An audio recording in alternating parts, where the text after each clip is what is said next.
வணக்கம். அசோக் முத்துசாமி யூடியூப் சேனலுக்கு உங்களை வரவேற்கிறேன். இன்னைக்கு இந்த வீடியோல வரலாற்றுல நடந்த ஒரு உண்மை சம்பவத்தை பத்தி பார்க்க போறோம். அந்த உண்மை சம்பவம் எப்படி நம்ம வாழ்க்கையோட கனெக்ட் ஆகுது அப்படிங்கிறதையும் பார்க்க போறோம். அதாவது 1955 வருஷம் தாய்லாந்துல 5500 கிலோ எடை இருக்கக்கூடிய பிளாஸ்டர் ஆஃப் பாரிஸ்ல செஞ்ச ஒரு களிமண்ணால செஞ்ச ஒரு புத்தர் சிலை. அந்த புத்தர் சிலை பல வருஷமா, கிட்டத்தட்ட ஒரு 200-300 வருஷமா ஒரே இடத்துல இருந்திருக்கு.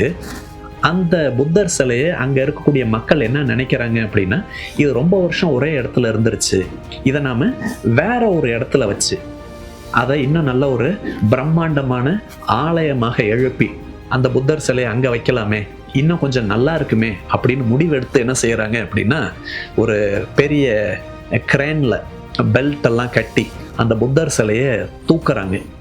அப்படி தூக்கிட்டு இருக்கும் பொழுது அதனுடைய வெயிட்டு 5500 கிலோகிராம் அப்படிங்கிறதுனால அந்த வெயிட் தாங்க முடியாம பெல்ட் அருந்துருது, கிரேனுடைய பெல்ட் அருந்துருது, புத்தர் சிலை கீழே விழுந்துருது. கீழே விழுந்த உடனே அந்த முகத்துல உடஞ்சிருது.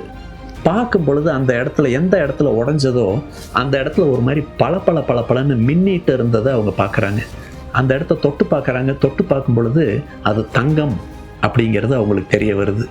என்ன அது தங்கமாக இருக்கே அப்படின்ட்டு அந்த பிளாஸ்டர் ஆஃப் பாரிஸ் லேயர் அப்படியே ரிமூவ் பண்ணுறாங்க. பார்த்தோன்னா அது முழுக்க ஒரு தங்கத்தால் ஆன புத்தர் சிலை. அந்த புத்தர் சிலை இன்னைக்கும் தாய்லாந்தில் இருக்கு, பத்திரமாக. அது ஒரு ஆலயத்தில் நிர்மாணிக்கப்பட்டு இருக்கு. தினமும் ஏகப்பட்ட சுற்றுலா பயணிகள் அங்கே வர்றாங்க, வந்து அந்த புத்தரை பார்த்து வழிபட்டுட்டு போகிறாங்க.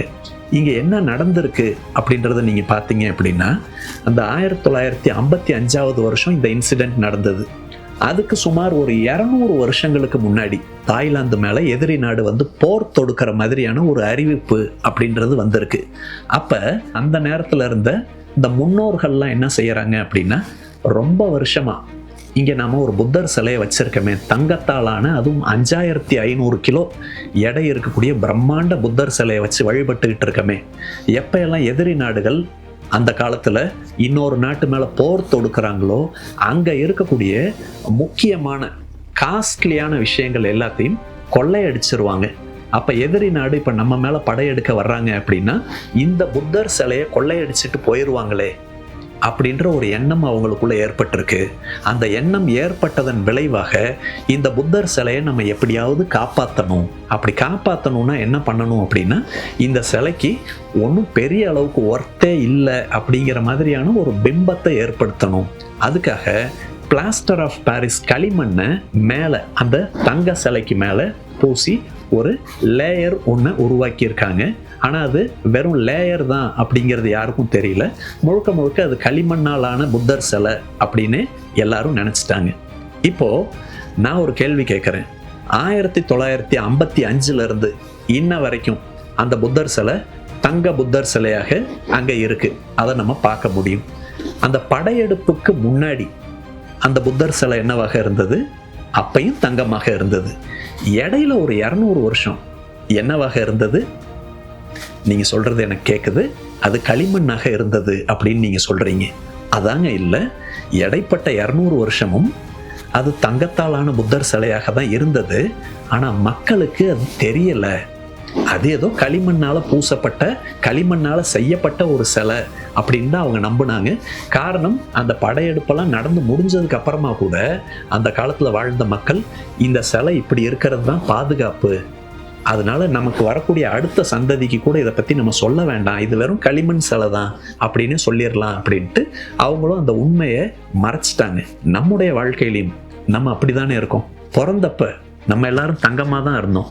எல்லாரும் நம்மளை தூக்கி கொஞ்சி இருப்பாங்க, என் தங்கமேன்னு சொல்லியிருப்பாங்க, என் செல்லமேன்னு சொல்லியிருப்பாங்க, உங்களை எல்லாருமே விரும்பி இருப்பாங்க.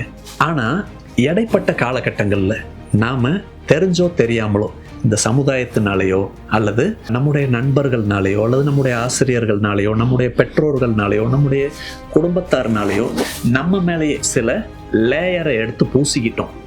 அது செல்ஃப் டவுட்டாக இருக்கலாம், ஃபியராக இருக்கலாம், அல்லது ஏதோ ஒரு விஷயம் நம்மளை தடுக்கக்கூடிய ஒரு லிமிட்டிங் பிலீஃபாக இருக்கலாம். அந்த லேயர்ஸ் எதுவுமே உண்மை கிடையாது. அந்த புத்தர் சிலைக்கு மேலே அப்ளை பண்ண அந்த பிளாஸ்டர் ஆஃப் பாரிஸ் லேயரை எதுக்கு அவங்க அப்ளை பண்ணாங்க? இந்த சிலை பத்திரமா இருக்கணும், பாதுகாப்பாக இருக்கணும் அப்படின்றதுக்காக அப்ளை பண்ணாங்க இல்லையா? அதே மாதிரி தாங்க NLP, நியூரோ லிங்குவிஸ்டிக் ப்ரோக்ராமிங் அப்படின்னு ஒரு சப்ஜெக்ட் இருக்கு. மைண்டை ரீப்ரோக்ராமிங் பண்ணுறதுக்கு ஹிப்னோசிஸ் மாதிரியே ரொம்ப அட்வான்ஸ்டாக ஒர்க் ஆகக்கூடிய ஒரு கான்செப்ட். அதில் நான் NLPயில் மாஸ்டர் ட்ரெயினராக இருக்கேன். NLPயில் ஒரு பவர்ஃபுல் கான்செப்ட் ஒன்று சொல்லுவாங்க. என்னென்னா, every behaviour has a positive intention. உங்களுக்குள்ளே இருக்கக்கூடிய ஒவ்வொரு பிஹேவியருக்கு பின்னாடியும் ஒரு பாசிட்டிவான நோக்கம் ஒன்று இருக்கும் அப்படின்னு சொல்கிறாங்க. இப்போ உங்களை சுற்றி என்ன அந்த பிளாஸ்டர் ஆஃப் பாரிஸ் லேயர் நீங்கள் பூசியிருக்கீங்க அப்படிங்கிறத பாருங்கள். நான் ஏற்கனவே சொன்ன மாதிரி அது ஃபியராக இருக்கலாம், செல்ஃப் டவுட்டாக இருக்கலாம், அல்லது வேறு ஏதாவது ஒரு லிமிட்டிங் பிலீஃபாக இருக்கலாம். அதை முதல்ல கண்டுபிடிங்க. அது நல்லதுக்கு தான் அப்படிங்கிறத தெரிஞ்சுக்குங்க. ஏன்னா உங்களுக்குள்ள ஒரு ஃபியர் வருது அப்படின்னா அது வெறுமனே அதை ஃபியர் அப்படின்னு மட்டுமே நீங்கள் பார்த்துக்கிட்டு இருந்தீங்கன்னா அது கடைசி வரைக்கும் ஃபியராகவே இருக்கும். அந்த ஃபியருக்கு பின்னாடி என்ன பாசிட்டிவ் இன்டென்ஷன் இருக்குது? அந்த ஃபியர் என்கிட்ட எதை சொல்ல வருது? நான் பயமாக உனக்குள்ளே வந்து இருக்கேன், நான் உன் கூட தங்கி இருக்கிறதுனால உன்கிட்ட இந்தந்த விஷயங்கள்லாம் நான் எதிர்பார்க்குறேன் அப்படின்னு அந்த உணர்வு நம்மகிட்ட சொல்லும். அப்போ அந்த உணர்வு சொல்ல வரக்கூடிய செய்தியை கண்டுபிடிங்க. நான் பயம் இல்லாமல் பேசணும். அப்படி பேசும் பொழுது என்னை பார்த்து யாராவது சிரிச்சிட்டாங்கன்னா என்ன பண்ணுறது? என்னை யாராவது அவமானப்படுத்திட்டாங்கன்னா என்ன பண்ணுறது? அப்போது அதுலேருந்து என்னை நான் பாதுகாத்துக்கணும். அப்போ என்ன பண்ணுறது? எதுவுமே செய்யாமல் நான் பயத்தோடு இருக்கலாம் அப்படின்னு அந்த எதிர்மறையான உணர்வாகவே உங்களுக்குள்ளே வந்தாலும் அது ஒரு பாசிட்டிவான இன்டென்ஷனோடு தான் வருது. அந்த பாசிட்டிவ் இன்டென்ஷனை நீங்கள் கண்டுபிடிச்சி அதுக்கு நீங்கள் ஒர்க் பண்ண ஆரம்பிச்சிங்க அப்படின்னா உங்களை சுற்றி இருக்கக்கூடிய இந்த அன்வான்ட் லேயர் எல்லாமே ஒன்று ஒன்றா உங்களை விட்டு ரிமூவ் ஆயிரும். நீங்கள் திரும்பவும் அந்த புத்தர் சிலை மாதிரி தங்கமாகவே மாறிடுவீங்க. நம்ம இந்த பூமிக்கு வந்தப்ப தங்கமாக தான் வந்திருக்கோம். எப்படி 1955 அந்த சிலையை தூக்கி வைக்கும் பொழுது வெயிட் தாங்காமல் பெல்ட் அருந்து கீழே விழுந்து அது தங்கம் அப்படின்னு அன்னைக்கு மக்கள் உணர்ந்தாங்களோ, அதே மாதிரி இந்த வீடியோவை பார்க்கக்கூடிய நீங்கள் இன்னைக்கு லேயர்ஸ் எல்லாத்தையும் நீங்கள் ரிமூவ் பண்ணுங்க. அந்த லேயர்ஸை எப்படி ரிமூவ் பண்ணணுன்னா அந்த லேயரை பார்த்து, அந்த உணர்வுகளை பார்த்து கேள்விகள் கேளுங்க. அந்த கேள்விக்கு பின்னாடி இருக்கக்கூடிய செய்தி என்ன அப்படிங்கிறது உங்களுக்கு கிடைக்கும். சில நேரங்களில் நம்ம எதையுமே வாழ்க்கையில் புதுசாக கற்றுக்க வேண்டியதில்லை.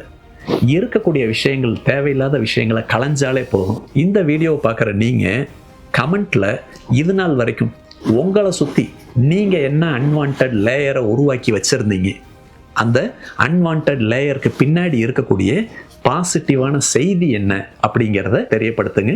இந்த வீடியோ உங்களுக்கு பயனுள்ளதாக இருந்திருக்கும் அப்படின்னு நான் நம்புகிறேன். மீண்டும் பயனுள்ள வேறு ஒரு வீடியோவில் சந்திப்போம். நன்றி, வணக்கம்.